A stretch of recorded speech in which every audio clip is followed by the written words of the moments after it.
Ahí empezamos. Vamos a ver el último método de los métodos de electroanálisis. Acuérdense que vimos potenciometría, vimos conductimetría y hoy vamos a ver electrogravimetría. Fíjense, dice que la electrogravimetría nos tiene que llamar la atención, dice, es una variedad del análisis gravimétrico. El análisis gravimétrico lo conocemos, lo vimos en la primera parte, fue el último método, el único diferente a las volumetrías, el cual consistía en precipitar un analito en la forma en la que estoy buscándolo, o en un compuesto relacionado cuya estequiometría conozco perfectamente. Supónganse, estaban analizando el contenido de cloruro de sodio, lo precipitaban, lo podían precipitar y podrían haber hecho una volumetría o una gravimetría. Precipitan cuantitativamente ese cloruro como cloruro de plata en una muestra de cloruro de sodio y podíamos determinar. Entonces, la electrogravimetría, ya el nombre me está indicando que es un análisis gravimétrico también, con otra particularidad diferente a la que vimos. También forma parte, como dijimos recién, de los métodos físico-químicos de análisis o de electroanálisis. ¿Para qué se utiliza? Para la determinación de metales, los cuales generalmente están como cationes, los cuales se van a reducir en el cátodo y depositar. Esa reducción y depósito se hace a través de un proceso que se llama electrólisis. Por ejemplo, si estuviéramos determinando cobre, los cationes cobre se van a depositar como cobre metálico a través de ese proceso. También sabemos que hay pocos metales que se pueden depositar en el ánodo, entre los cuales están el manganeso y el plomo, los que se oxidan como óxido de manganeso y óxido de plomo y se pueden depositar en el ánodo. Pero son muy raras ocasiones en las que uno puede determinar estos metales a través de una electrogravimetría. Generalmente lo que más se utiliza es de los cationes que se depositan en el cátodo. Los procesos farádicos, ¿cuáles serían? Los procesos que me permiten que ocurra una electrólisis, o sea, una oxidación y una reducción. Entonces, esos procesos, la oxidación y la reducción que permite la electrólisis, no ocurría ¿dónde? En la potenciometría que vimos la primera vez, dentro de los métodos de electroanálisis, donde decíamos que prácticamente ocurría a intensidad de corriente nula o muy pequeña. Y en el que acabamos de ver, en el método conductimétrico o en la conductimetría, no ocurrían porque, si nos acordamos, hablábamos de corriente alterna. Gracias a esa corriente alterna, cada medio ciclo se cambiaba la polaridad del cátodo y el ánodo, entonces no había electrólisis, no se producía ni una oxidación ni una reducción, solamente estábamos midiendo la capacidad que tenían esos iones en transmitir corriente. Bueno, entonces los estamos diferenciando ya. Acá tenemos una celda de electroanálisis, fíjense, lo tenemos conectados también a un generador de corriente. Fíjense, tenemos también dos electrodos, como este está conectado al polo positivo, sería el ánodo, este está conectado al polo negativo, sería el cátodo. Tenemos un amperímetro para medir la corriente, un voltímetro para medir el potencial entre esos electrodos, y sabemos que de esta forma los electrones tienen este movimiento y la corriente en sentido contrario, porque por convención se dice que la corriente es medida por la circulación de las cargas positivas. Entonces los electrones se mueven así y la corriente en este sentido. También sabemos que en el ánodo va a haber una reacción de oxidación y en el cátodo va a haber una reacción de reducción. Entonces, como el cátodo es negativo, los cationes se van a dirigir hacia el cátodo, van a tomar los electrones y se reducen. Los aniones que tienen carga negativa van a ir hacia el ánodo, que es positivo, y van a sufrir una oxidación. Esas serían las reacciones electroquímicas que ya las conocemos, no escuchamos por primera vez hablar de una oxidación y una reducción. Entonces vamos a ir diferenciando este método o ampliando el conocimiento de conceptos. Entonces, hay procesos de transformación química en las sustancias que se encuentran en la interfase electrodo-solución. Esta es la solución, interfase electrodo-solución, solución-electrodo. Va a haber una reducción y va a haber una oxidación. Y esos procesos se llevan a cabo gracias a la circulación de corriente. Entonces podemos decir también que ese proceso o esas reacciones ocurren porque hay un conductor electrónico, que ¿quién es? Los electrodos. Porque hay un conductor iónico, ¿quién es? La disolución electrolítica. Entonces estamos diferenciando dos tipos de conductores, los electrónicos y el conductor iónico, que es el electrolito. Entonces podemos decir que la electrólisis es el proceso de llevar a cabo una reacción redox no espontánea por medio de energía eléctrica. O sea, gracias a que circula corriente ocurre la oxidación y la reducción, lo que me está diciendo que se ha producido una electrólisis.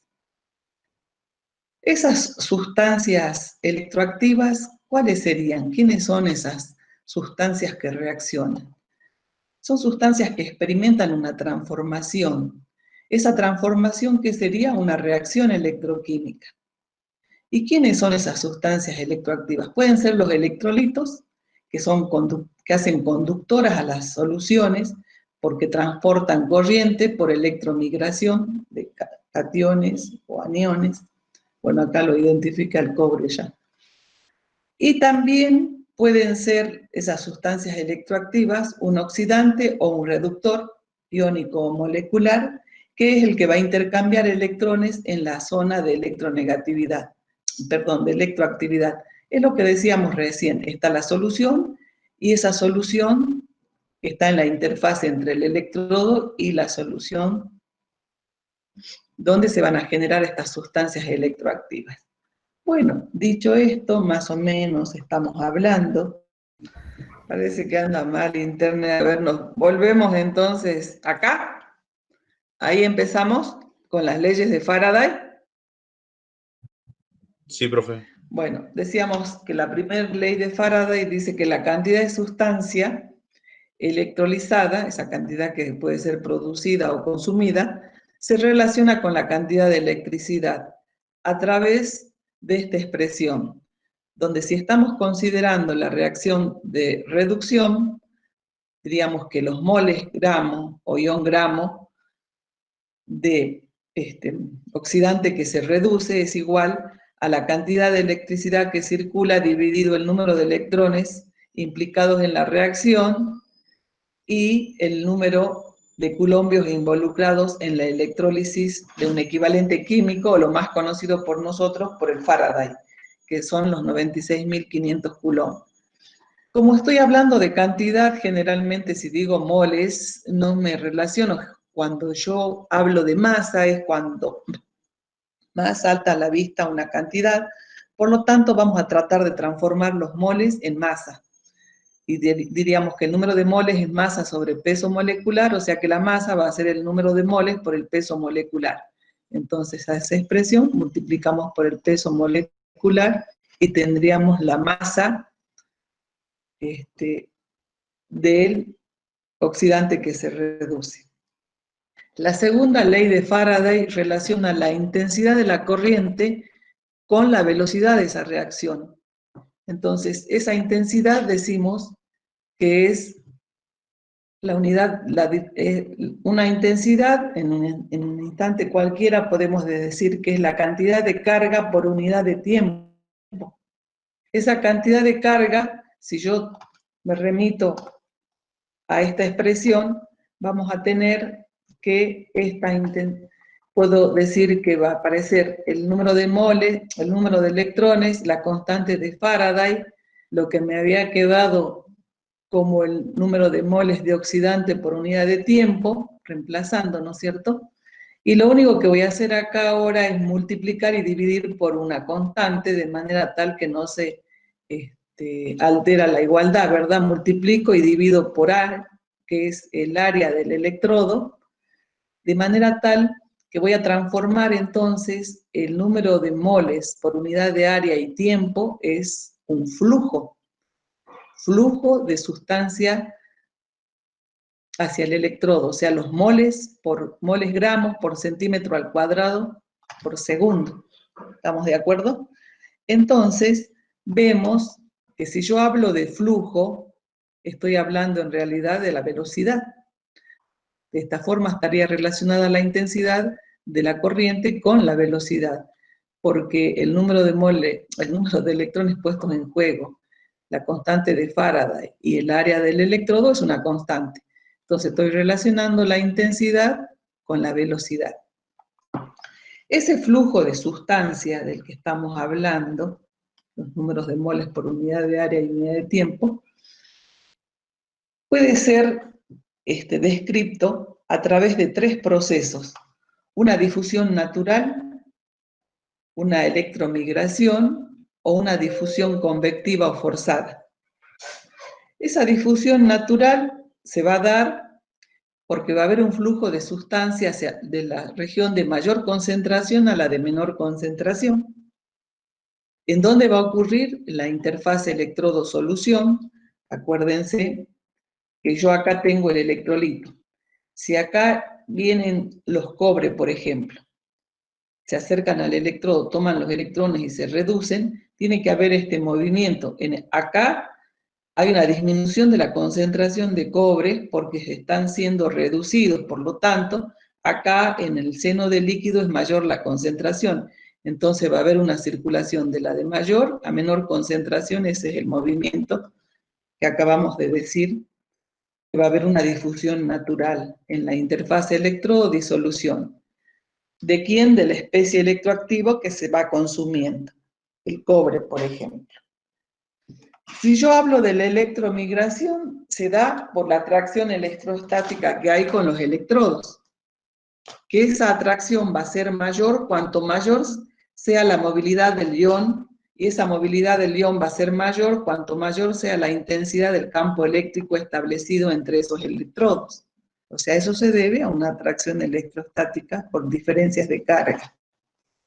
Puede haber también una difusión convectiva o forzada. Cuando yo hablo de difusión, esta puede ser mecánica o térmica. Mecánica porque puedo hacer con agitación, debo hacer con agitación una electrólisis, porque debo permitir lo que acabo de decir acá, que debe haber un flujo de la especie electroactiva. Entonces, se hace una difusión mecánica con agitación, o puede ser una difusión térmica también, con temperatura. También, si tengo zonas frías y zonas calientes, de la zona, cuando ustedes pesan caliente o fría una masa, ¿cómo es?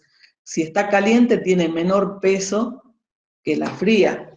De la misma forma acá va a haber una convección o una difusión por diferencia de temperaturas. Entonces, me está quedando en claro que yo debo cumplir esto, tendré que hacer una electrólisis, esto se va a ir dando, y más voy a ayudar a esta difusión también con agitación, en condiciones donde haya temperatura. ¿Está bien? Entonces, nuestra celda de electrogravimetría, por ejemplo, me permite hacerla con agitación y con calentamiento. Todo para favorecer y relacionar la intensidad de la corriente con la velocidad de la reacción. Bueno, entonces, más o menos ya vamos introduciéndonos en el tema y vamos a hablar de los procesos electroquímicos y cuáles son las variables que uno tiene en cuenta en este método. Como siempre tenemos la fuente, los dos electrodos, oxidación, reducción, la circulación de los electrones, la circulación de la corriente, va a haber una oxidación, una reducción. A ver, ¿qué variables debo tener en cuenta? Hay variables externas, que pueden ser la temperatura, la presión, el tiempo en el que ocurra el proceso. Hay variables eléctricas, que va a ser el potencial que voy a aplicar, la corriente que va a circular, la cantidad de electricidad que va a circular. Hay variables del electrodo, que va a depender del material, del que sea, del área, de su geometría, que sea una placa, que sea un canastito, ya vamos a ver. ¿Y qué tipo de superficie tiene ese electrodo? Si es lisa, rugosa. Esas son las variables a tener en cuenta en función de cada uno de los integrantes de ese proceso.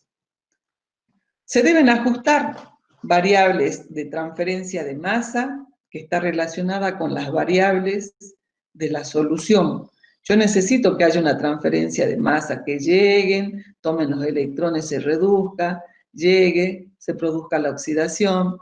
Bueno, debe haber transferencia de masa, porque acuérdense que había un conductor, que era el electrodo, un conductor iónico, que era la solución. Bueno, entonces, las variables de transferencia de masa que van a estar relacionadas con las variables de la solución, íntimamente relacionadas, varía uno, cambia. Dice, forma de transferencia, si es difusión, convección, como acabamos de ver. ¿Cuál es la concentración superficial en la interfaz electrodo-solución? ¿Cómo se produce la absorción superficial de esa especie electrolítica? Y las variables de la solución va a ser la concentración de esas especies electrolíticas, por ejemplo el cobre, y de las otras especies que están presentes en esos electrolitos, el pH, etcétera, y también cuál es el solvente, en dónde están inmersos. O sea, dependiendo de todo esto, puede ocurrir eso, por lo tanto están relacionados. Entonces vamos a tratar de entender un poquito cómo ocurre ese cambio. No sería un poquito, en realidad sería en detalle. Uno lo ve desde el punto de vista externo y macroscópico, pero puede ocurrir internamente diferentes procesos. Fíjense, acá tenemos, digamos, yo he tratado de representar el electrodo. Acá es una lámina de esos electrodos. Acá, si nos fijamos, hay una línea de puntos que me está diciendo que esta es la interfase o la capa superficial adyacente al electrodo. ¿Capa superficial de qué? De líquido, adyacente al electrodo. Y acá está el seno de la solución. Entonces estamos hablando del electrodo, una capa superficial, y el seno de la solución. ¿Estamos bien? Capa superficial y el seno de la solución. Entonces, fíjense, supuestamente empecemos hablando que tenemos la forma oxidada de una sustancia electroactiva, viene de la solución, hay una transferencia de masa a esa capa superficial adyacente al electrodo. En esa capa superficial puede sufrir una reacción química y transformarse en otra especie oxidada. Esa otra especie oxidada puede sufrir un cambio de estado físico y finalmente en ese estado puede tomar los electrones y reducirse.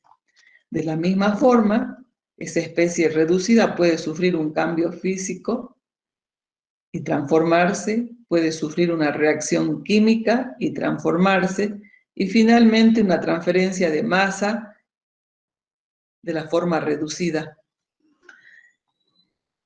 O al revés, si empezamos en la forma reducida, transferencia de masa a otra forma reducida, una reacción química, un cambio de estado, libera electrones, se oxida, hay un cambio físico, sufre una reacción química, puede haber una transferencia de masa y salir como una especie oxidada.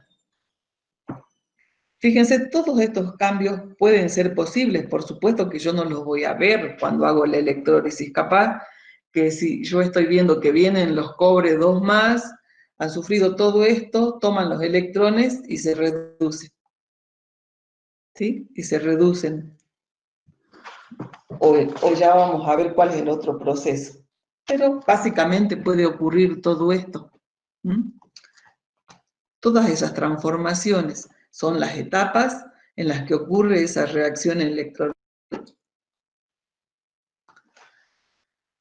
Bueno, más o menos entrando en tema, decimos que los métodos electroanalíticos de electrólisis total, así como los pudimos relacionar hace rato con una electrogravimetría especial, también podemos decir y relacionarla a la electrogravimetría con la coulombimetría, porque ambos métodos se basan en la oxidación o reducción de un analito durante un tiempo suficiente como para asegurarnos que haya una conversión cuantitativa a un nuevo estado de oxidación. O sea, dicho de otra forma, que ocurra una oxidación y una reducción.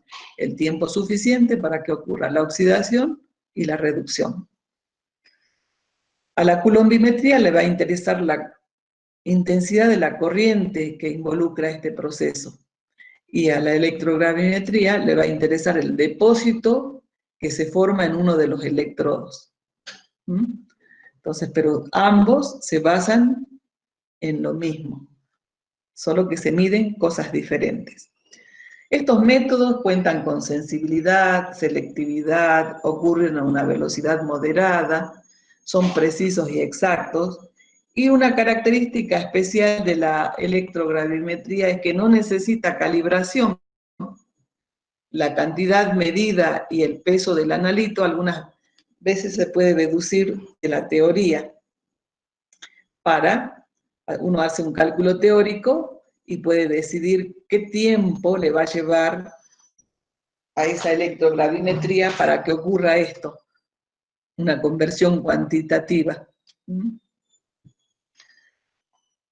Dicho esto, vamos a empezar a hablar de los parámetros a tener en cuenta en un método de electrólisis. Vamos a ver la relación entre la intensidad de corriente y el potencial aplicado. Entonces estamos hablando que esa relación de intensidad y potencial la vamos a estudiar durante la electrólisis. Y podemos diferenciar acá, hablando de electrólisis, 3 tipos de electrólisis. Una que ocurra a potencial constante, otra que ocurra a corriente constante y otra que ocurra a potencial de electrodo de trabajo constante. Cada una va a tener consecuencias de operación en la celda. A ver, la vamos a ver. En términos generales, podemos decir que la tensión que hay que aplicar a una celda de manera tal que circule corriente va a estar dada por esta expresión. Aparte ya dijimos que necesitamos para que ocurra la electrólisis que circule corriente. Entonces por eso es la tensión que debo aplicar para que circule corriente y ocurra el proceso de electrólisis. Sería igual al potencial de equilibrio del ánodo menos el potencial de equilibrio del cátodo, que acá dice se pueden calcular teóricamente a través de ¿qué? De la ecuación de Nernst, que ya las conocemos. Debo sumar un sobrepotencial de activación anódica, debo sumar un sobrepotencial de activación catódica, debo sumar un potencial de caída óhmica y debo sumar un sobrepotencial también debido al agotamiento de la solución. A ver, me gustaría, bueno, ustedes en las hojas tienen este esquema donde se dan ciertas condiciones que nos van a ayudar a entender si ponemos valores a cada una de las variables de las cuales estábamos hablando, nos permitiría entender mejor la electrólisis. Esto está al revés, ¿no? siempre trabajamos con potenciales de reducción, por lo tanto, sería de oxígeno a agua. Acá les he dibujado a ver si es más didáctico. Vamos a estudiar sobre la electrólisis del sulfato de cobre, el proceso de electrólisis. Hemos definido condiciones, así como las que tienen ahí. Que la concentración de proteína... Bueno, entonces supónganse, le voy a explicar con términos que después podamos entender el resto. Resulta que nosotros vamos a hacer la electrólisis del cobre, de una solución de sulfato de cobre. Queremos determinar el contenido de cobre. Lo vamos a hacer a través de una electrogravimetría. ¿Eso qué va a significar? Que vamos a hacer una electrólisis de manera tal que el cobre se reduzca en el cátodo y se deposite como metal cobre. Muy bien. Entonces resulta que yo vengo y digo, a ver, ¿cuál es la reacción que va a ocurrir en el cátodo? Una reducción, donde el cobre va a tomar electrones y se va a reducir. Conocemos de tabla el potencial estándar de ese par, medido frente al electrodo normal de hidrógeno, y me da 0,34 voltios.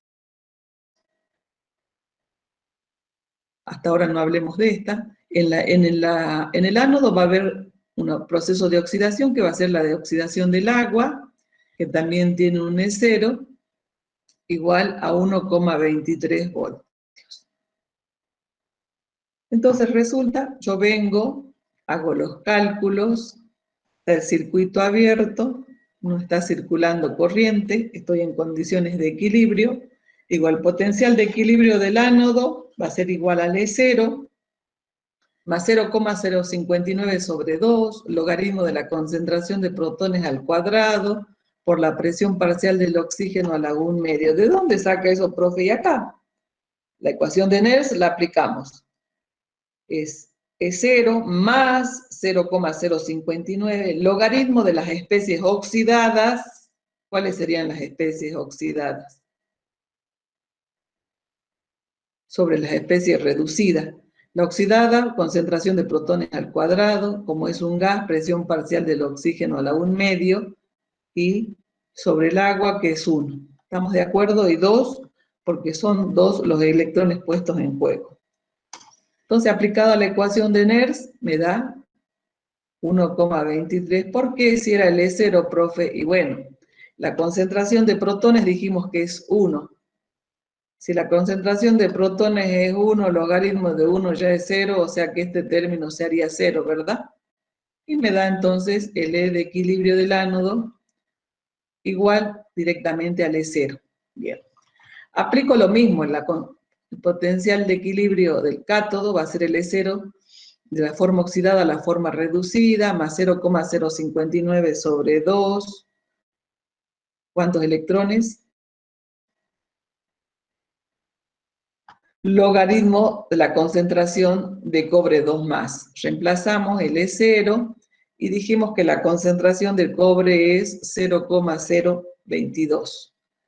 Saco y me da 0,29. Entonces el potencial que yo tendría que aplicar a la celda sería el de equilibrio del ánodo menos el de equilibrio del cátodo, 1,23 menos 0,29, 0,94. ¿Sí? Pero ahí no está circulando corriente. A ver, digamos que yo hago los cálculos teóricos y digo, bueno, ahora cierro el circuito y teóricamente tendría que ocurrir, circular corriente y ocurrir la electrólisis. Sin embargo, no pasa eso. Y digo yo, ¿qué pasó? Si yo hice los cálculos teóricos, aplico el potencial que dice y no ocurre la electrólisis.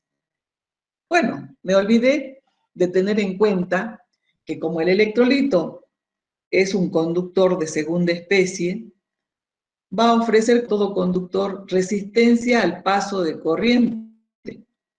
Esa resistencia al paso de corriente debo sumarla. Ese potencial extra que va a estar dado por la ley de Ohm B igual a I por R, lo debo sumar para que empiece a circular corriente y ocurra la electrólisis. Resulta que hacemos el cálculo, digamos que nos daba 0,94, calculo el I por R, acá tengo R y tengo I, calculo, no sé cuánto me da, lo sumo, no importa, me da mayor, después lo vamos a ver en detalles para que entiendan.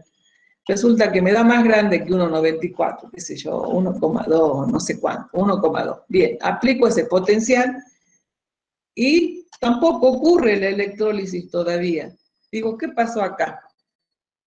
Si ya tengo el cálculo de la oxidación, de la reducción, tengo la resistencia que ofrece al paso de corriente el electrolito, me olvidé que hay otros procesos que se llama polarización. ¿Y qué ocurre? Mediante dos vías. Hay una polarización por concentración y hay una polarización cinética. La polarización por concentración se da, hablando en criollo, cuando no llegan en la cantidad y en el tiempo que necesito, por ejemplo, los cobres al cátodo para tomar los electrones y reducirse. No llegan en cantidad ni en el tiempo que yo necesito. Entonces digo, mi electrodo se ha polarizado. ¿Por qué? Porque deja de circular corriente cuando no llegan en la cantidad ni en el tiempo que yo necesito, deja de circular corriente. Y digo, el electrodo se ha polarizado por concentración. Y eso puede ocurrir en el cátodo o puede ocurrir en el ánodo. Bueno, hablemos del cátodo, que no llegan los cobres en el tiempo y en la cantidad que necesito, y cómo puedo evitar que ocurra esa polarización. Y ya dijimos, con agitación, con temperatura, ¿se acuerdan?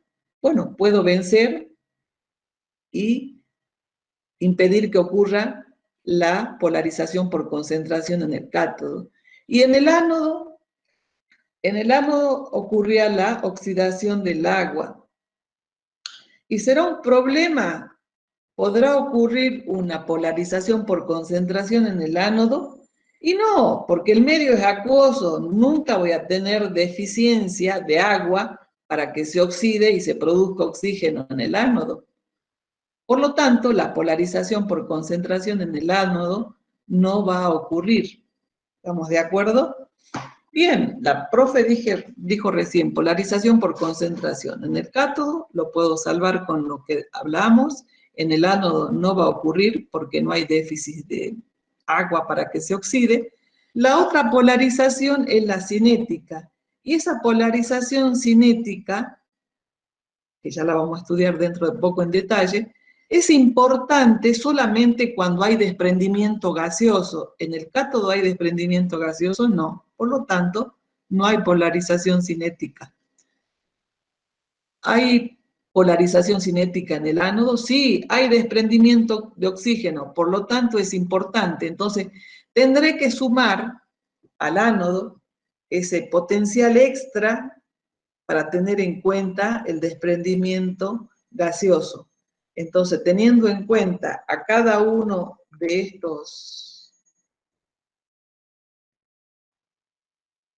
estábamos acá, el equilibrio del ánodo, del cátodo, dijimos que un sobrepotencial de activación anódica, en este caso era importante porque había desprendimiento gaseoso, un sobrepotencial debido a la de activación catódica, dijimos que vamos a tener en cuenta, si bien puede haber una polarización por concentración, con movimiento, con temperatura, impedíamos que eso ocurra. Teníamos en cuenta un sobrepotencial debido a la caída óptica, que recién dijimos que B es igual a I por R y lo vamos a tener en cuenta y sumar.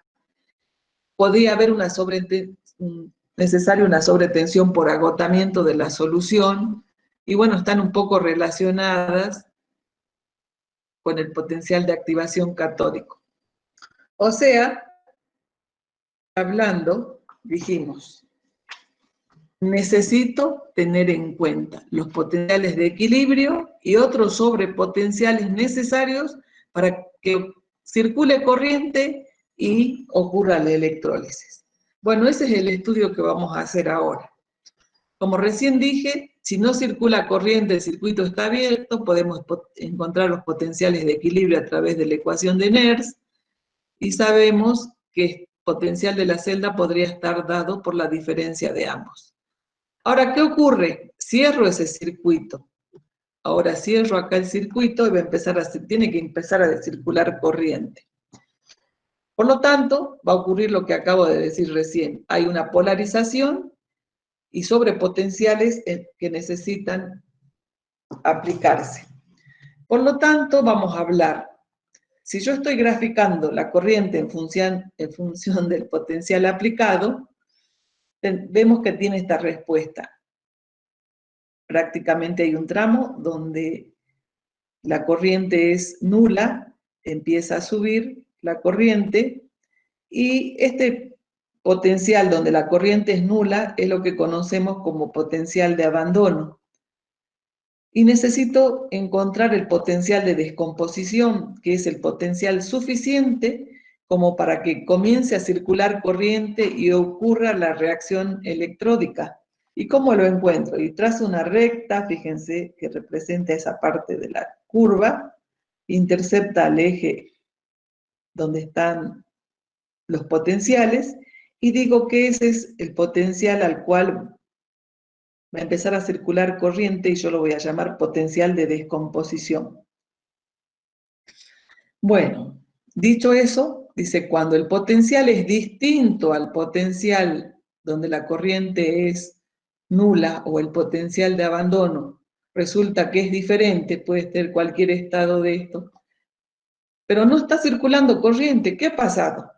La pregunta puede ser, o la respuesta, mejor dicho, puede ser, no está circulando corriente a pesar de que estás en un potencial diferente al potencial de corriente cero o de abandono, porque puede ser que el electrodo esté polarizado, que recién dijimos, polarizado cuando no llegan en el tiempo ni en la cantidad que yo necesito, por ejemplo, los cobre.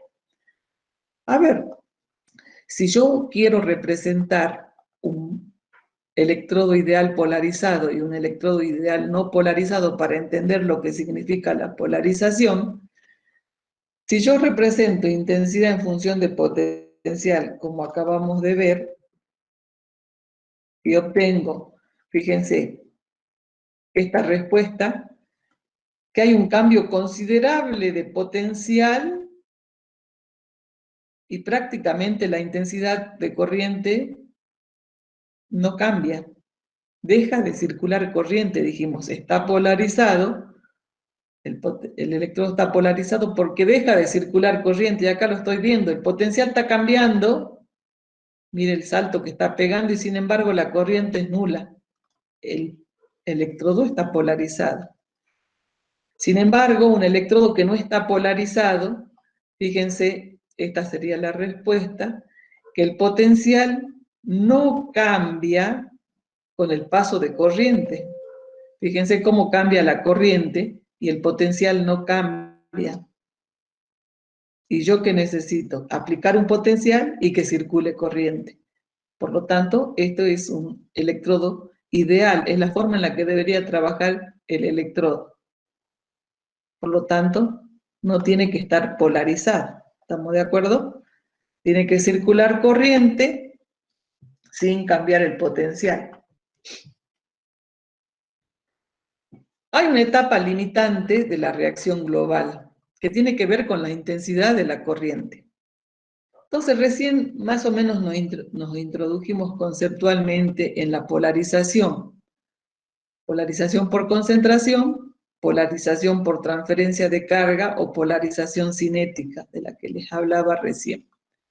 Esta polarización por concentración tiene una limitante. ¿Qué es la limitante? La transferencia de masa. Yo les dije, no llegan los cobre en la cantidad y en el tiempo que los necesito. O sea que la polarización por concentración tiene una limitante, que es la transferencia de masa. O sea que no llegan del seno de la solución a la superficie del electrodo la especie electroactiva. En este caso sería el cobre. ¿Estamos de acuerdo? Y esta polarización por concentración es probable que se dé cuando baja la concentración de la especie electroactiva y aumenta la concentración de los otros componentes del electrolito. Y a mí lo que me interesa es del cobre. Entonces, cuando es baja la concentración, es lógico que pueda ocurrir una polarización por concentración. Por eso es que estamos renovando todo el tiempo con agitación, con temperatura, que lleguen del seno de la solución a la superficie del electrodo todo el tiempo. Esta polarización por concentración puede disminuir con la agitación de la solución y también con la superficie del electrodo. Si un electrodo tiene una pequeña superficie donde yo voy a ir depositando el cobre y va a ser un problema, ya lo vamos a ver después. Por lo tanto, esto me obliga a tener el cátodo con una determinada estructura, configuración, geometría. Acá les expongo solamente malla. Lo tengamos presente. Ahora, la polarización por transferencia de carga, o también conocida como polarización cinética, tiene como limitante a la transferencia de electrones. ¿De dónde? Del electrodo a las especies en solución. Esa polarización cinética va a aumentar cuando aumenta la densidad de corriente. Intensidad amper por centímetro cuadrado, y disminuye cuando aumenta la temperatura, una más de las razones por las cuales debemos trabajar con temperatura. Esa polarización varía con la composición química del electrodo y es importante en los procesos donde dan productos gaseosos, como les decía, que había una oxidación del agua en el ánodo, por lo tanto era importante la polarización cinética. Su magnitud no se puede predecir, no puedo hacer un cálculo, pero puedo conocer aproximadamente a partir de datos empíricos que pueden figurar en la bibliografía. Ya lo vamos a ver. Entonces, tomamos estos dos conceptos. Decíamos que había una polarización por reacción también que va a limitar la velocidad de formación o descomposición química de los productos intermedios que vimos. De todos estos productos, si hay un agotamiento de las especies en la solución, todos estos procesos intermedios también se pueden ver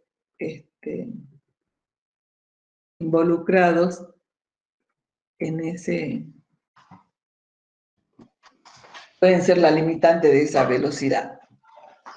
Bueno, hasta ahora sabemos que hay polarización cinética, que hay polarización por concentración, y sin embargo también vimos que acá, aparte de hablar de las polarizaciones, me aparecen lo que dice sobretensión o sobrepotencial de activación anódica y catódica. Bueno, un poco vamos a hablar de eso ahora. ¿Qué es un sobrepotencial de electrodo que lo identificamos con esta letra? Un sobrepotencial que va a medir el grado de polarización de un electrodo. Entonces, si yo estoy representando la intensidad de corriente en función del potencial, y ahora les aclaro que por convención, la intensidad son positivas en el ánodo y negativas en el cátodo. Entonces, si estoy representando, tenemos, por ejemplo, el gráfico que ya conocemos. Tengo el potencial de abandono cuando la corriente es nula. Tiene este recorrido y decimos que este sobrepotencial anódico, por ejemplo, sería la diferencia entre el potencial que yo tengo que aplicar menos ese potencial de equilibrio. El potencial de equilibrio era el que sacábamos, ¿se acuerdan? El potencial al que empieza a circular corriente sería este. Y como estoy representando los dos en uno, bueno, justamente coincide el potencial de equilibrio del ánodo y del cátodo. Y para el cátodo sería este otro, que de la misma forma tenemos un sobrepotencial dado por el potencial que estoy aplicando menos ese potencial de equilibrio.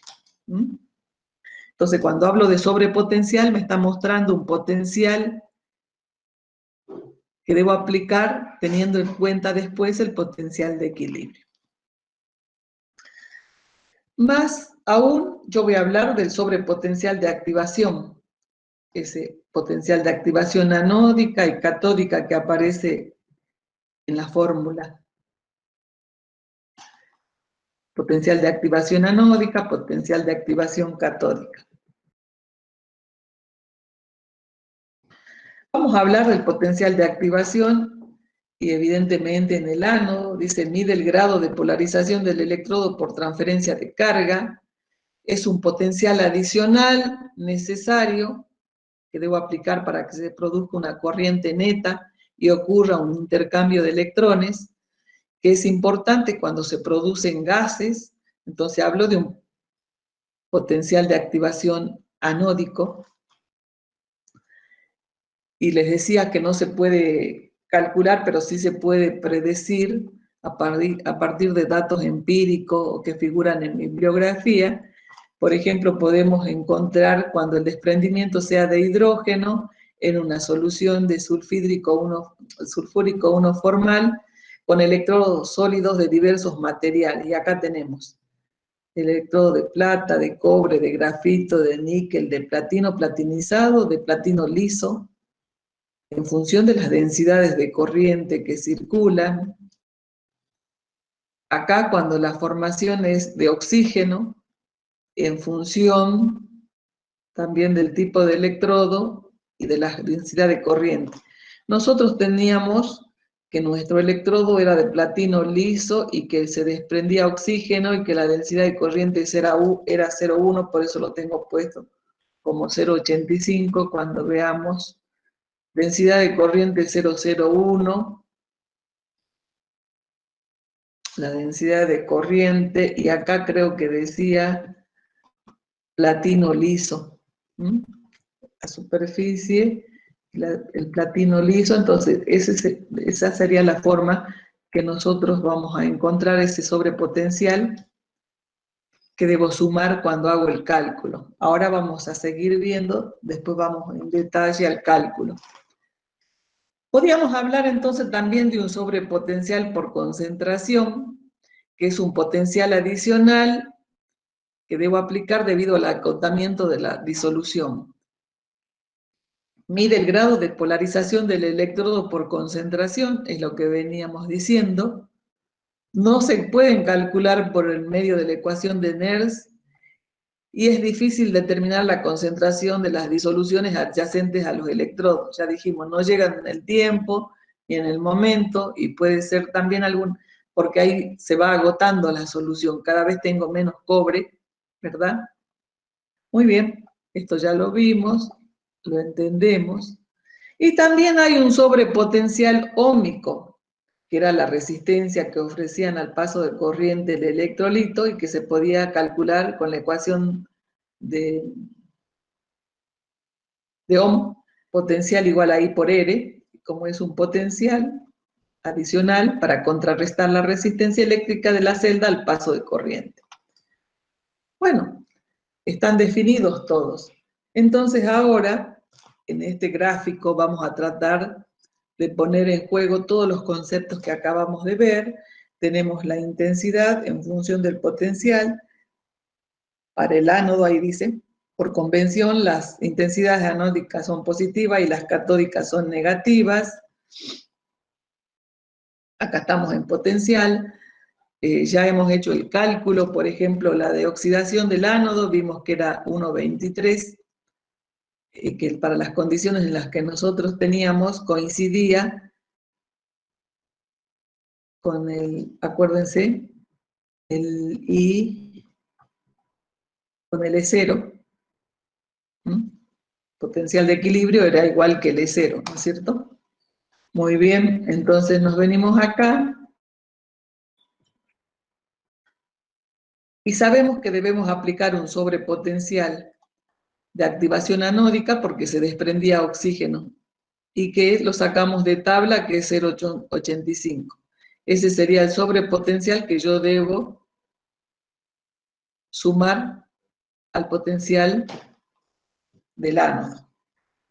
Entonces, si nos fijamos, tenemos, este es el potencial del ánodo cuando la corriente es 0, tenemos el potencial de descomposición del ánodo, que sería cuando justamente toque el del desprendimiento de oxígeno, en este caso, porque necesitamos ese sobrepotencial. Dice, el potencial de descomposición del ánodo no es el potencial de equilibrio, porque hay un desprendimiento de oxígeno, por lo tanto, el potencial se hace más positivo, o sea que no va a empezar acá, sino que le debo sumar los 0,85 que dice acá. ¿Estamos de acuerdo? Muy bien.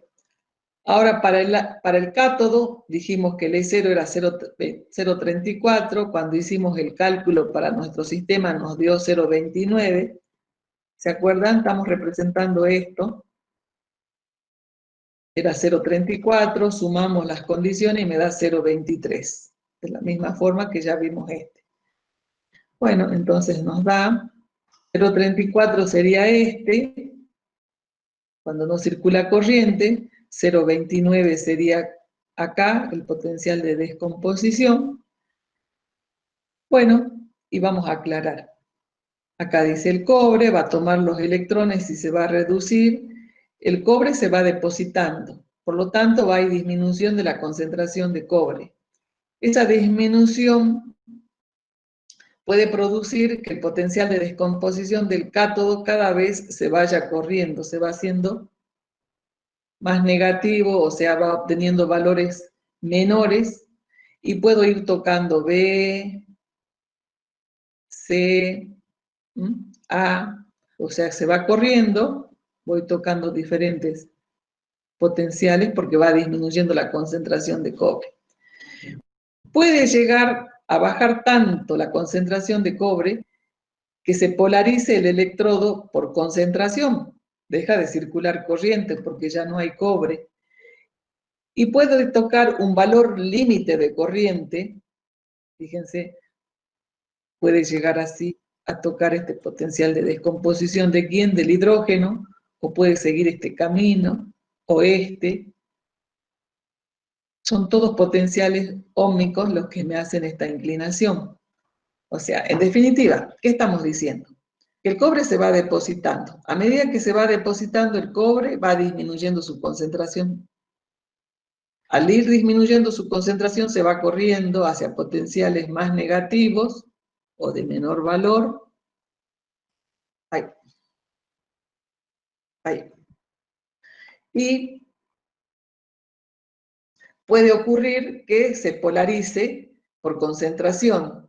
Entonces, el valor de la corriente, cuando se polariza, deja de circular, en este caso va disminuyendo la corriente, va disminuyendo la corriente, va disminuyendo, y en esa disminución puede ser que se toque el potencial de descomposición de otra especie en el medio, que puede ser que se toque en este caso, corremos riesgo de que se reduzca los protones a hidrógeno gaseoso. Y ese sí puede ser un problema. Entonces uno tiene que tener en cuenta, cuando hace la electrólisis, de justamente evitar que se produzca la reducción de los protones a hidrógeno gaseoso, y ya vamos a ver por qué. Entonces, en definitiva, eso es lo que va pasando. Y acá también les aclaré que el ánodo no se va a polarizar por concentración porque el agua no se agota nunca. Les puse, es lo que les había dicho hace rato. Bueno, si volvemos acá, vamos a ver que acá empieza, este es el potencial del cátodo, este era el potencial que tenía que tener en cuenta en el ánodo, el 1,23 más el del desprendimiento de oxígeno, o sea que esta diferencia de potencial es el potencial que se debe aplicar para que ocurra la electrólisis. Pero el potencial mínimo, acá me olvidé de tener en cuenta la resistencia que ofrece al paso de corriente el electrolito, que teníamos que sumar el I por R, que daba la caída óhmica, ¿se acuerdan? Bueno, en términos generales, acá está descrito lo que veníamos hablando. Todo esto está puesto, ¿no es cierto?, en las hojas, yo solamente lo traduje acá a la gráfica. Entonces, a ver si entendemos mejor con cálculos. Vamos a ver el funcionamiento de una celda a tensión aplicada o a potencial aplicado constante. Resumimos las condiciones: concentración de protones 1 formal, la resistencia 0,5, concentración de cobre 0,022, el área de los electrodos 150, el volumen 200 mililitros, la intensidad de corriente, la densidad de corriente y la presión del oxígeno. La tensión que se debe aplicar a la celda para que circule una corriente de 1,5 amperes.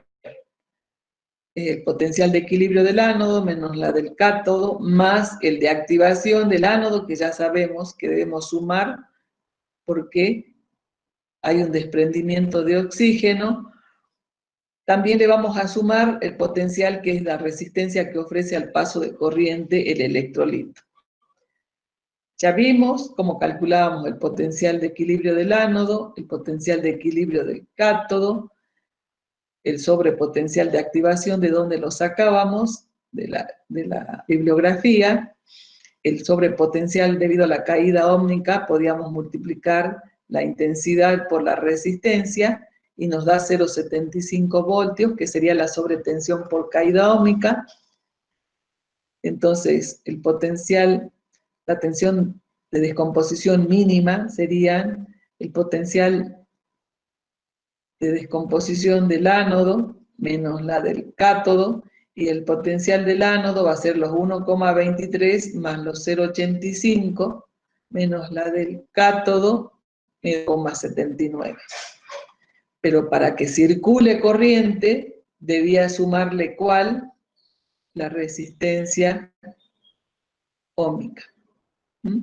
Entonces, teniendo en cuenta todos los valores, llego a que debo aplicar 2,54 voltios. Entonces, circula corriente y ocurre la electrólisis. Muy bien. Entonces, ya vimos cómo vamos a trabajar a tensión aplicada constante. Vamos a ver qué pasa con la corriente cuando hago una electrólisis a potencial aplicado constante, esos 2,54 que acabamos de calcular. Dijimos que podía haber una polarización catódica por concentración, lo cual podía provocar la disminución de la intensidad de corriente, porque dije yo, hablando en términos generales, que uno dice o se da cuenta que el electrodo se ha polarizado por concentración porque deja de circular corriente. Por supuesto, va disminuyendo hasta que deja de circular. Entonces, lo importante es ver cuál es la relación de la intensidad de corriente o cómo evoluciona la intensidad de corriente con el tiempo. Hay una disminución de intensidad en el tiempo.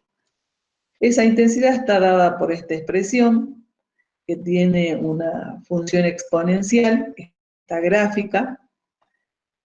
Acá tenemos, en función de qué está, esta constante, esta acá es una constante en una determinada situación, está en función del coeficiente de difusión, del área del electrodo, del volumen de la solución, del espesor de la capa superficial, o sea que más vale que son datos a obtener en forma empírica, ¿no?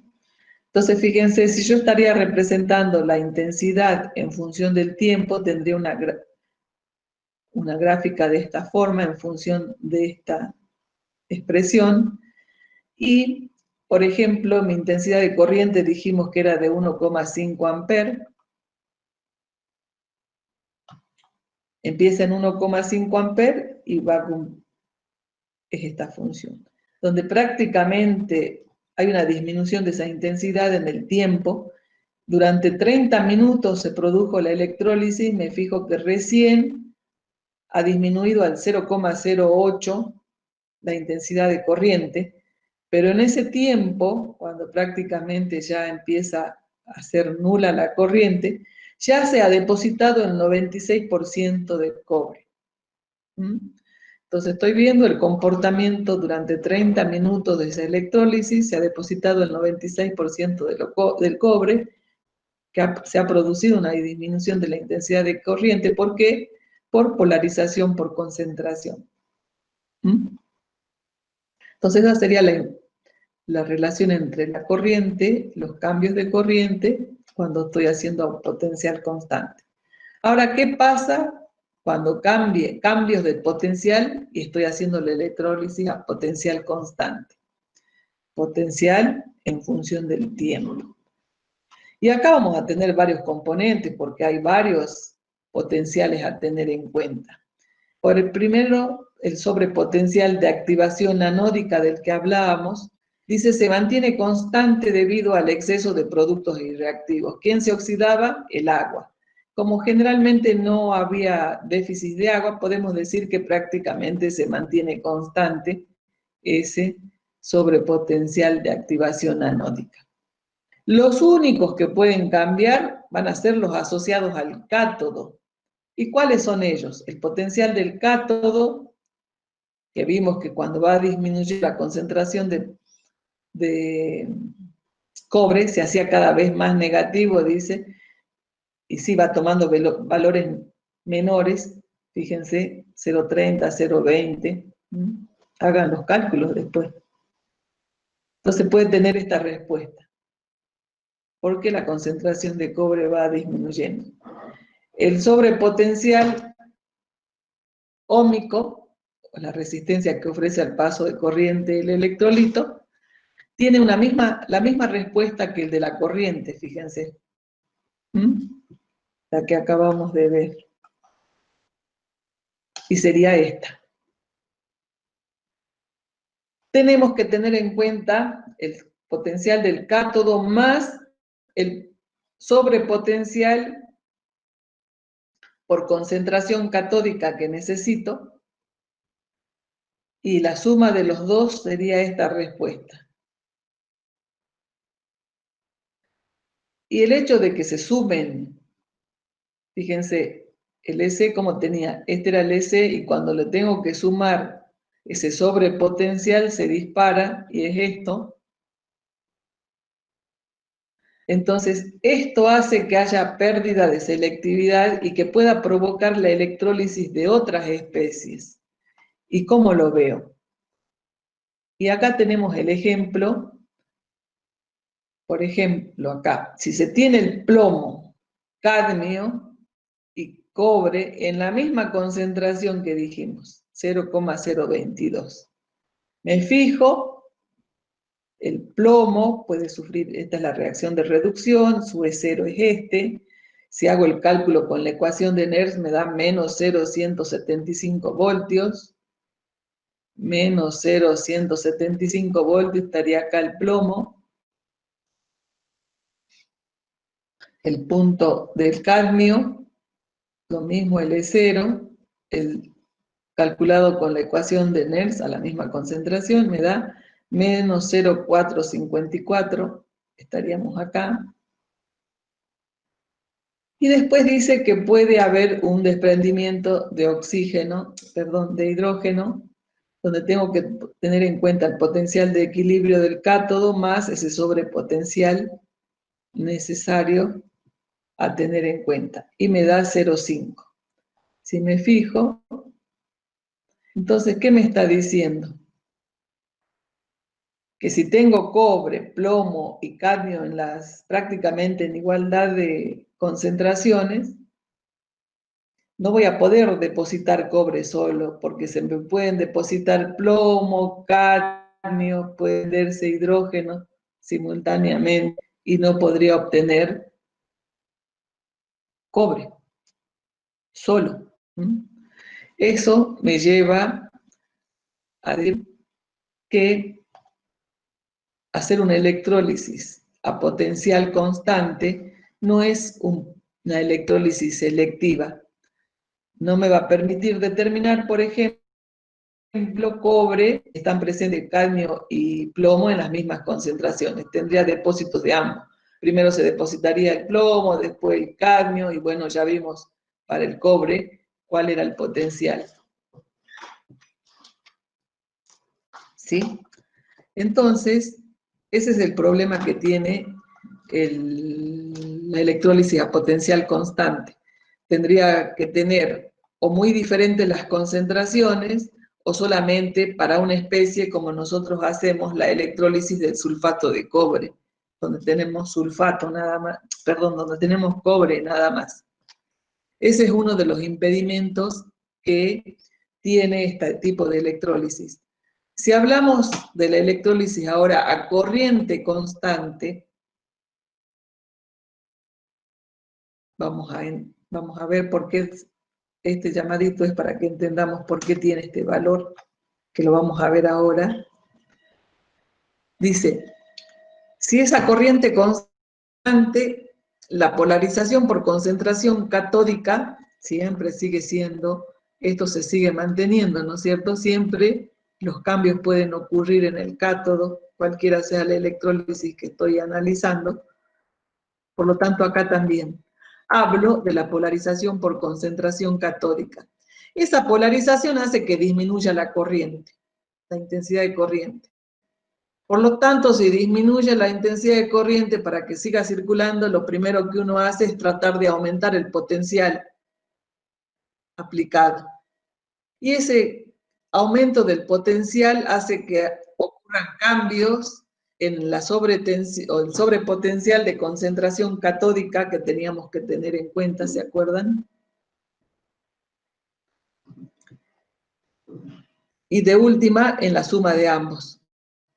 Entonces, estabiliza el potencial en la descomposición de hidrógeno. O sea, en el anterior era que se podían depositar simultáneamente. Cuando yo lo hago a corriente constante, pasan prácticamente los mismos procesos y el riesgo que corro es que se empiece a reducir y producir hidrógeno gaseoso. ¿Por qué?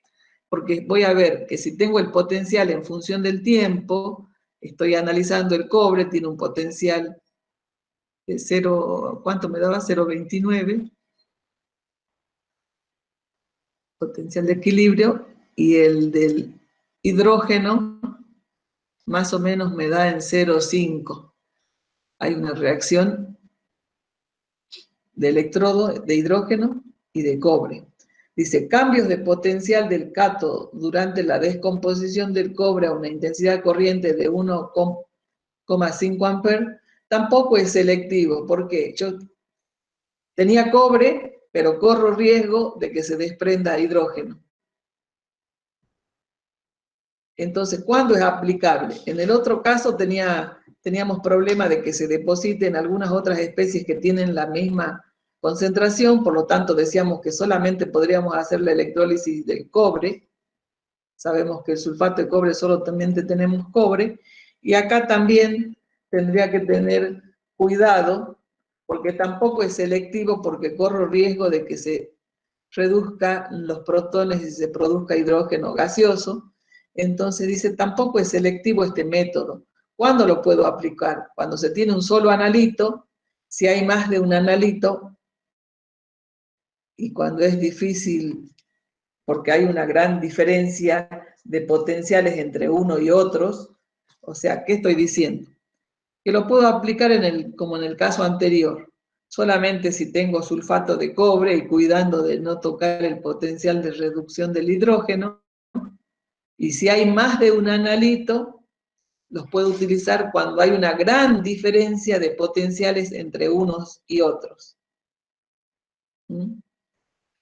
Tal vez acá podría ser porque tengo gran diferencia de potenciales entre unos y otros, no sé, habría que ver las condiciones. Por lo tanto, son métodos que generalmente uno los aplica cuando tiene un solo analito.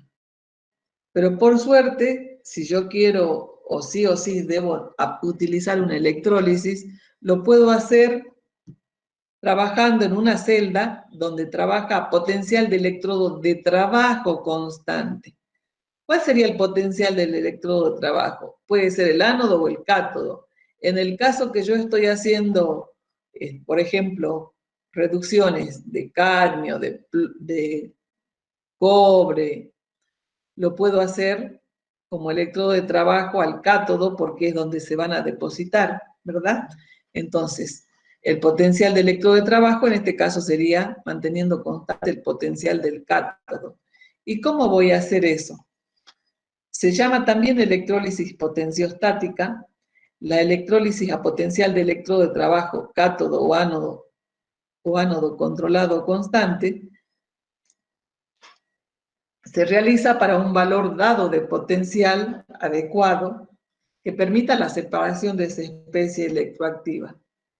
Lo que debo tener en cuenta es que si estoy graficando el potencial y el tiempo, en este caso voy a partir de grandes potenciales aplicados y también altas corrientes aplicadas, que después van a ir disminuyendo y en este caso prácticamente hacer cero la corriente. ¿Qué va a pasar?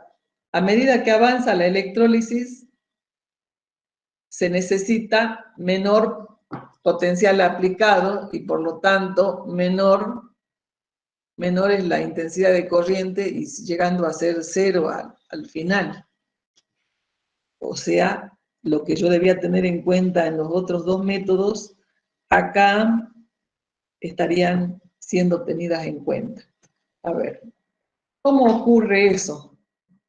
Si yo tengo que tener un electrodo de trabajo que tiene potencial constante y yo voy a poder ir separando porque puedo definir cuál es el potencial que voy a tener en el cátodo, este sería el circuito. Tengo una fuente de corriente continua, tengo una resistencia variable, tengo el cátodo, tengo el ánodo, y este cátodo tiene que estar como debo mantener constante su potencial, va a tener que estar conectado a un electrodo de referencia, a un electrodo conocido por nosotros, que es el electrodo de calomelano saturado, por ejemplo. Gracias a este contacto, yo puedo, a través de un voltímetro, fijar el potencial que quiero tener en ese, que no varíe. Entonces, para que lo entendamos, tenemos por suerte ejemplos. Si yo tengo la electrodeposición de una solución que tiene cobre y antimonio en la misma concentración, iones hidrógeno en concentración 1 molar, sabemos que el ion antimonio entra presente ion antimonilo en solución ácida. Entonces tenemos el antimonilo, el medio ácido, se va a reducir a antimonio elemental, tienen los E0 correspondientes. Voy a calcular el potencial al que se puede iniciar la deposición de cobre, por ejemplo, y la de antimonio. El E0 que es 0,34, bueno, acá en lugar de poner 0,059 está redondeado a 0,06 sobre 2 logaritmo de la concentración de cobre, el potencial es 0,1. Para el antimonio es 0,21, 0,06 dividido 3 logaritmo de la concentración de la forma oxidada sobre la forma reducida. Antimonilo, la concentración de protones al cuadrado, y me da 0,19. Entonces resulta que yo voy a hacer una electrólisis potenciostática o a potencial de cátodo controlado. Yo fijo, por ejemplo, el potencial del cátodo en más 0,22 voltios. Entonces fíjense, si yo quiero grafiquear a mano alzada, ¿no es cierto? El potencial, ¿cómo varía el potencial para el cátodo de cobre y de antimonio? Acá tengo el 0,31 y el 0,19.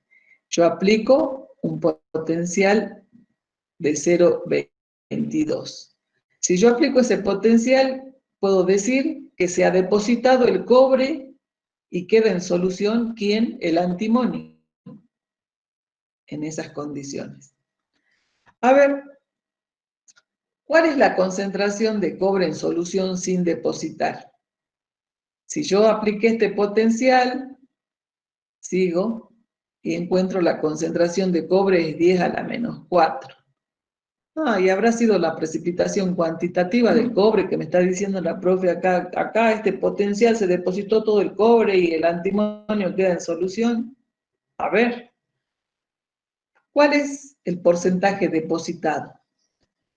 El porcentaje depositado, ¿cómo lo voy a sacar? 0,1 es el 100%, 10 a la menos 4 es X, o sea que quedó sin depositar el 0,1%.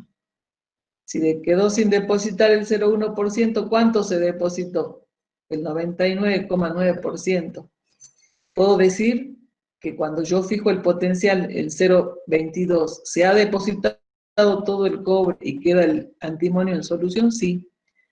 De esta forma, entonces cuando hace uno una electrodeposición a potencial de cátodo constante, puede ir seleccionando el potencial al cual debe fijar el cátodo para ir depositando. Entonces, seguramente si tengo un cátodo, saco el cátodo con el depósito de cobre, elimino o disuelvo el cobre, lavo, seco, lo vuelvo a poner, fijo en otra condición, sacaré antimonio, si tenía otro, fijaré en otra condición, y así voy separando cada uno de los cationes de la solución.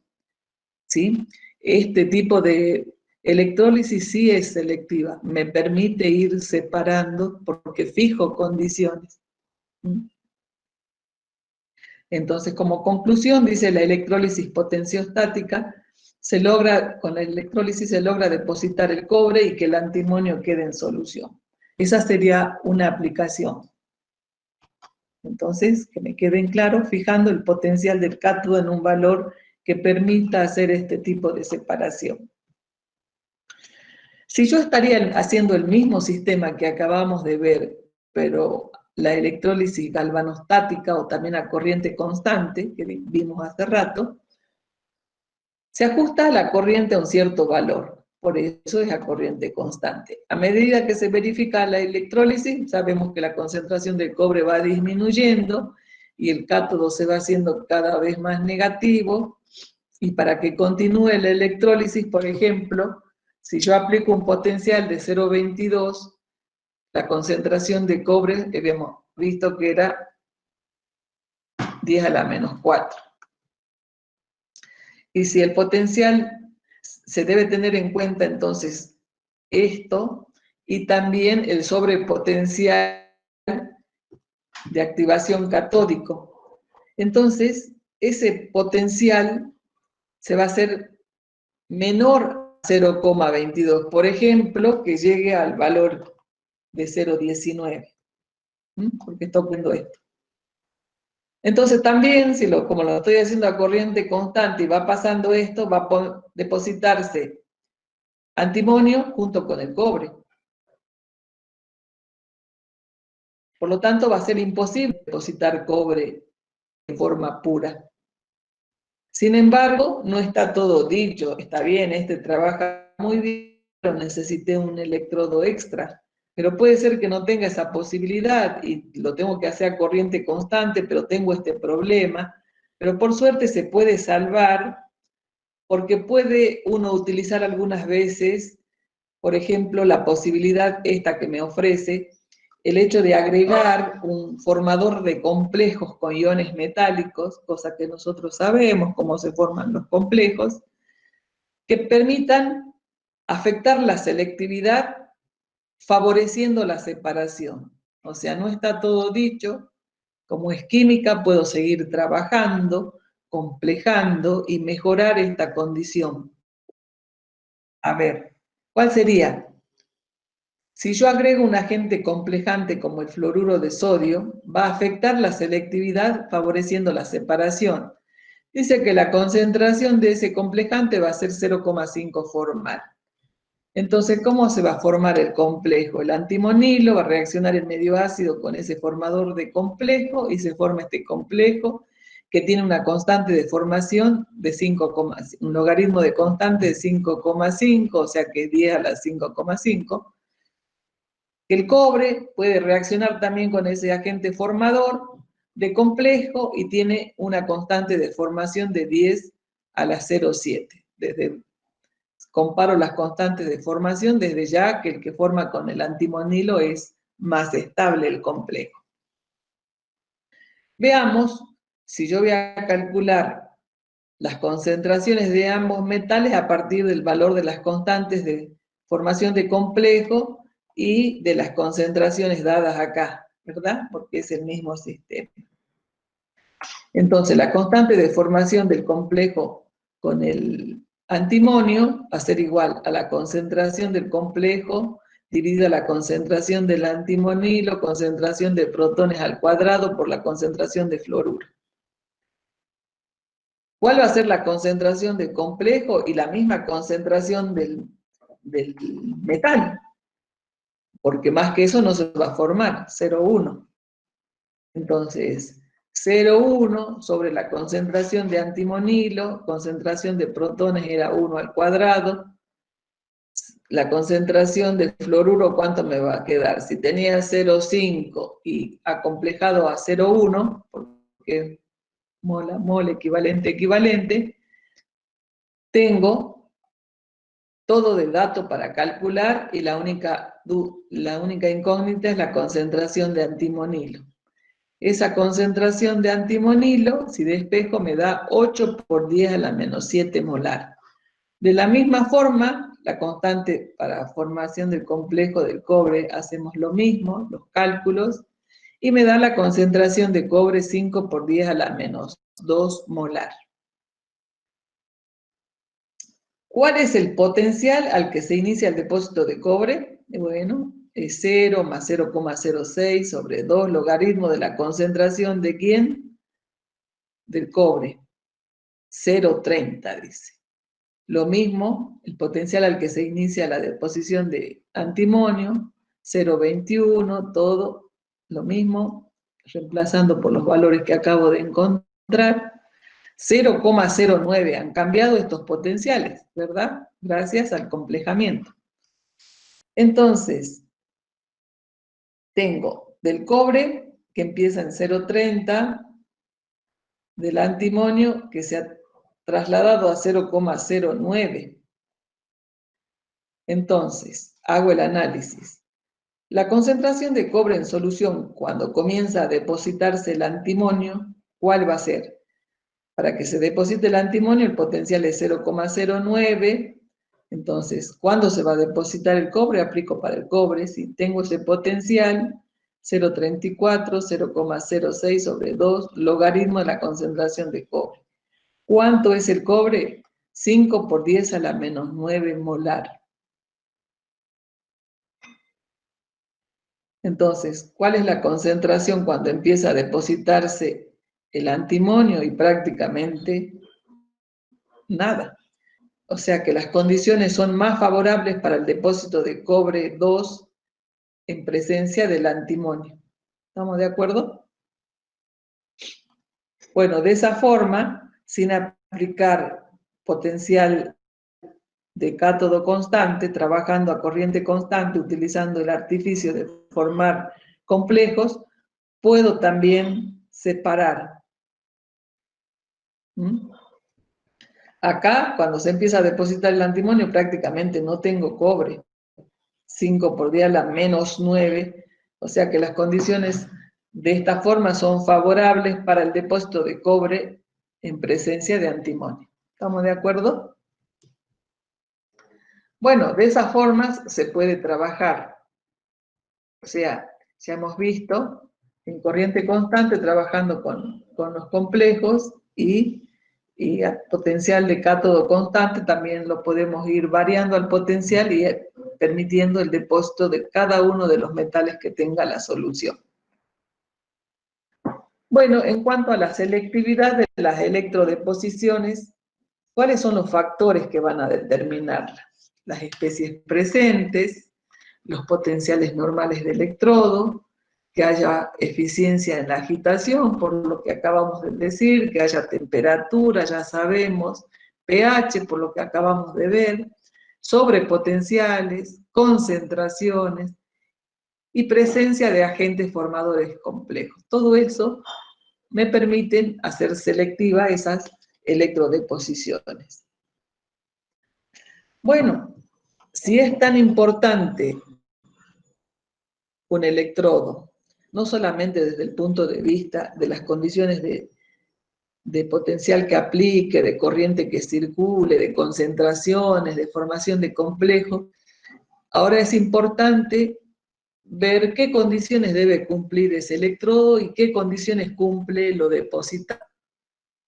O sea, bajo condiciones obtengo ese depósito. Dice, el depósito que se forma durante la electrólisis debe adherirse muy fuertemente al electrodo. ¿Y por qué será? Porque yo después que termina la electrólisis, debo sacar ese electrodo, lavarlo, y ya vamos a ver, secar, o sea, manipular ese electrodo, y durante esa manipulación, si el depósito no está bien adherido, voy a perder parte de ese depósito, dicho de otra forma, voy a perder el analito. Por lo tanto, ese depósito cumple con ciertas condiciones. Que los electrodos no deban irse en el proceso de electrólisis, sí, porque es donde yo voy a depositar, evidentemente no tiene que sufrir ningún proceso. Tampoco debe reaccionar con sustancias químicas presentes, ácidos, o puede disolverse por la presencia de ácido. Bueno, entonces decimos, depósito adherente, que no sufra ningún cambio, evidentemente tendrá que ser de un material inerte. El electrodo sobre el cual se deposita debe tener una gran superficie y la menor masa. Y gran superficie porque si voy a depositar cobre, lo lógico es que tenga un gran lugar donde ocurra ese depósito. A ver, ahora lo tomemos así nomás, puede ser que no nos demos cuenta. No debe interferir en la circulación, porque acuérdense que tiene que llegar el cobre en el momento, en el tiempo, para que no se deje de circular corriente. O sea, todo eso lo vamos teniendo en cuenta. Y todo esto me está llevando a decir que van a ser diferentes, evidentemente.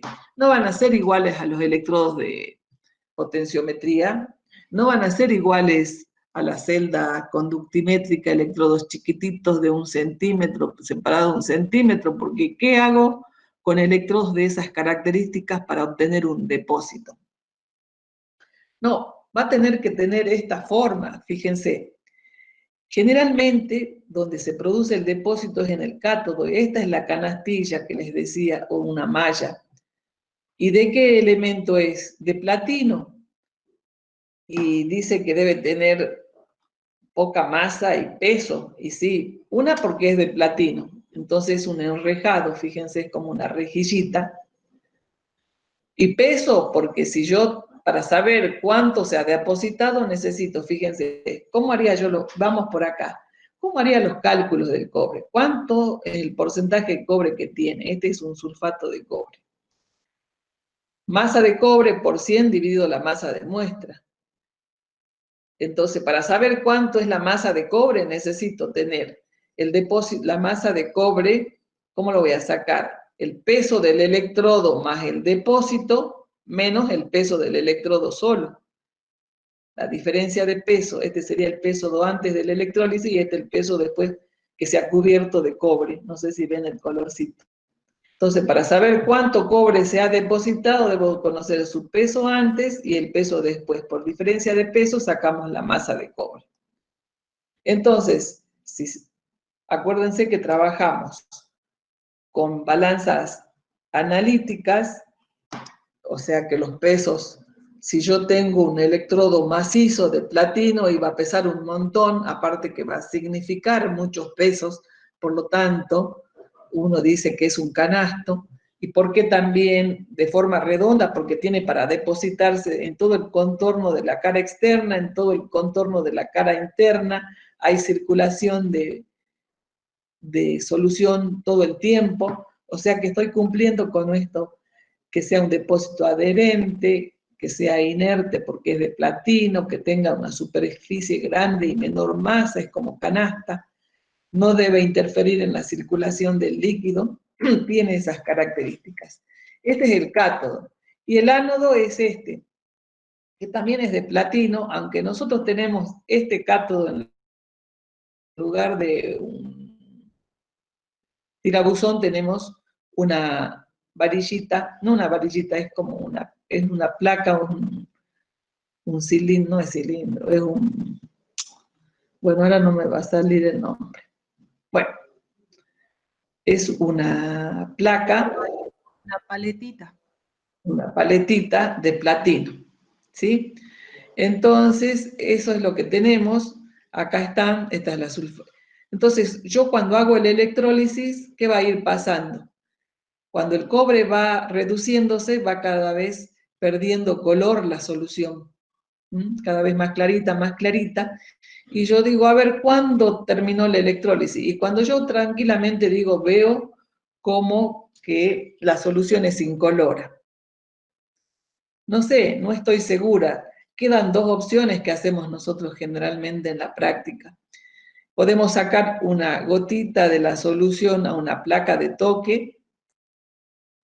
Las placas de toque son como esas paletas que ustedes utilizaban en dibujo para formar colores, bueno, así, pero nosotros lo tenemos de cerámica. Una gotita y le agregábamos un reactivo de manera tal que se formaba el cobre, el ferrocianuro de potasio. Si se forma el color del cobre, decimos, ah, no, todavía había cobre. Pero el riesgo que uno corre ahí es si estoy haciendo un análisis cuantitativo y la verdad que algunos no se conforman con una gotita, sacan más, y estoy perdiendo analito. Entonces, lo más conveniente es cuando yo armo la electrólisis, no voy a sumergir la totalidad del cátodo, sino dejamos, por ejemplo, 1 centímetro fuera del nivel del líquido. Hasta acá, digamos, fuera del nivel del líquido. Ahí pondríamos. Entonces empieza el depósito y vemos que todo esto se toma el color cobre así. Y cuando ya nos parece que la solución está incolora, dijimos, ya terminó. Para asegurarme, lo que hago es después, por lo menos nuestra celda nos permite bajar totalmente el electrodo y ahora sí sumergirlo completamente en la solución. Si yo lo sumerjo y veo que empieza también a cobrearse la superficie que estaba afuera y ahora está dentro de la solución, era porque evidentemente no se había depositado todo el cobre. Pero si no se deposita nada y sigue manteniendo el color del platino, evidentemente la electrólisis había terminado. Desde ya, como nosotros dijimos, acá también se pone así, dentro está el canastito, y acá está el electrodo, ánodo, que es esa plaquita que decía Norma, y las posibilidades que da esta celda es que el ánodo gire. Como gira, hace de agitador, que necesitábamos agitación, va a estar sobre una placa caliente, que necesitábamos temperatura, y ese ánodo gira, y en el ánodo dijimos que iba a haber desprendimiento de oxígeno, entonces ustedes van a ver el desprendimiento de oxígeno en el ánodo, y el cátodo se va a cobrear.